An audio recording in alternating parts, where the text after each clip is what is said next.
Good morning बच्चों। 12th class home science बच्चों, हम पढ़ रहे थे टीवी यानी क्षय रोग के बारे में। तो हमने चलो इसके प्रकार कर लिए थे और उसके आगे अब हम कंटिन्यू करेंगे कि जो टीवी रोग है तो वो दो प्रकार का होता है, ये हमने कर लिया था। तो एक होता है जानवरों में, एक होता है मानव यानी मनुष्यों में। तो आइए देखते हैं। टीवी के रोगाणु अत्यंत सूक्ष्म, लंबे तथा पतले होती हैं। क्या होता है, जो टीवी के जीवाणु होते हैं, आपने देखा है, ये देखो ये बने हैं, लंबे होते हैं और बहुत ही पतले होते हैं, जिन्हें अत्यंत क्षमता वाले सूक्ष्मदर्शी यंत्र से ही देखा जा सकता है। अगर आप बहुत ही अच्छे सूक्ष्मदर्शी से देखेंगे तभी आपको दिखाई देंगे। जो नॉर्मल सूक्ष्मदर्शी होते हैं उनसे आपको ये यंत्र मतलब कि जीवाणु नहीं दिखाई देंगे। वायु में विचरण करने वाले ये जीवाणु इतने शक्तिशाली होते हैं कि बड़ी कठिनाई से मरते हैं।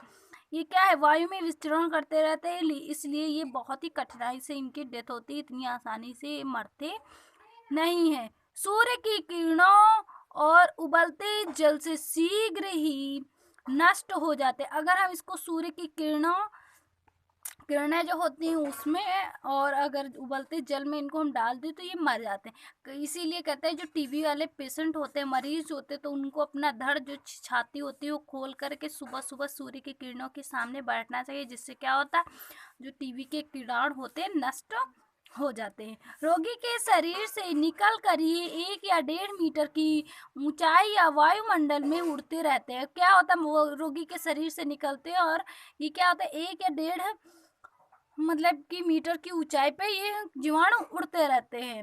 और कमजोर रोग क्षमता वाले व्यक्तियों को धर दबोचते हैं, यानी जो कमजोर होते हैं उनको ये अपने प्रकोप में ले लेते। गाय भैंसों को भी टीवी होती है, और गाय भैंसों को भी टीवी होती, जिनका दूध पीने योग्य इस योग का शिकार हो जाता है। और जो व्यक्ति जिन जानवरों की टीवी होती है उन जानवरों का दूध पी लेते हैं तो उन लोगों को भी क्या हो जाती है, टीवी हो जाती है। टीवी रोग के कारण एवं परिस्थितियां, यानी टीवी रोग का क्या कारण है और उसकी क्या क्या परिस्थितियां होती हैं। तो फर्स्ट है, रोगी के 3 फीट दूरी तक के व्यक्तियों को भी ये रोगाणु प्रभावित कर सकते हैं। जो 3 फीट के दूरी पे व्यक्ति हैं उनको भी ये रोग क्या करता है, प्रभावित करता है। थूक व बलगम आदि से या धूल में भी बस जाते हैं। अब क्या, जो थूकते हैं और बलगम होता है यानी जो आपके मुंह से जो खकार निकलती है, आपने देखा वो है ना, तो वो उसमें भी क्या रहते हैं, जीवाणु विद्यमान रहते तथा धूल युक्त वायु में श्वास लेने से शरीर में प्रवेश कर जाते और ये सब धूल में मिल जाते। इसीलिए धूल में क्या होता है, जब ये हम सांस लेते तो ये हमारे अंदर प्रविष्ट कर जाते हैं। तीसरा पॉइंट है श्वास संबंधी अन्य रोग, फ्लू, निमोनिया, जुखाम, खांसी आदि।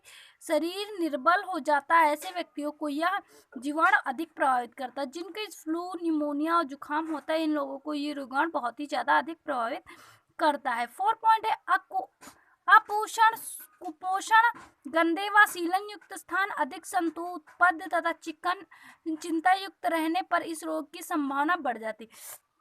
अब अपोषण यानी जो जहाँ पे हमारे पोषण मतलब कि सभी पोषक तत्व ना मिले हो। कुपोषण यहाँ पे जहाँ पे क्या होता है, पोषक तत्वों की कमी। कुपोषण यहाँ जब क्या होता है, मतलब किसी व्यक्ति के अंदर न्यूट्रिएंट्स या पोषक तत्वों की कमी हो जाती है, उस समय हम क्या कहते हैं, इसको कुपोषण हो गया है। तो इन सब उसमें क्या होता है, सब मतलब कि तब ये रोग बहुत ही अधिक होने की संभावना रहती है। शरीर के अधिक शारीरिक व मानसिक परिश्रम भी टीवी को जन्म देने का कारण बन जाते हैं। क्या होता है, शारीरिक और मानसिक तनाव अगर हम ले रहे हैं तो क्या होता है, तब भी हम टीवी रोग को जन्म देते हैं। मादक पदार्थों के अधिक सेवन से जब शरीर निर्बल व उसकी रोग क्षमता का ह्रास हो जाता है, तब ये रोगाणु आक्रमण करके व्यक्ति को रोगी बनाते हैं। कब होता है, जब हम मादक पदार्थ लेते हैं, जैसे अल्कोहल बेस्ड पदार्थ ले रहे हैं, तब मनुष्य को क्या करते हैं, ये रोगाणु प्रभावित करते हैं उस पर बहुत ही, क्योंकि उसका शरीर वीक हो जाता है तो वो उस पर भी बहुत ही ज़्यादा आक्रमण करते, यानी अपना प्रभाव जमा लेते। कभी कभी शरीर के घाव व खरोच द्वारा भी ये सीधे शरीर में प्रवेश कर जाते हैं। क्या होता है, कभी कभी शरीर में घाव होता है, उसके द्वारा भी ये हमारे शरीर में प्रवेश कर जाते हैं। वंशा परंपरा द्वारा भी लोगों को यह रोग प्राय हो जाता है, यानी माता पिता के द्वारा बच्चों में मतलब कि किसी को उनकी पीढ़ी में हुआ होगा तो भी ये हो जाते हैं। पति पत्नी में पारस्परिक रूप से भी एक ने इस रोग का संक्रामक हो जाता है। कभी कभी क्या होता है, पति पत्नी को एक दूसरे से उसमें हो जाता है।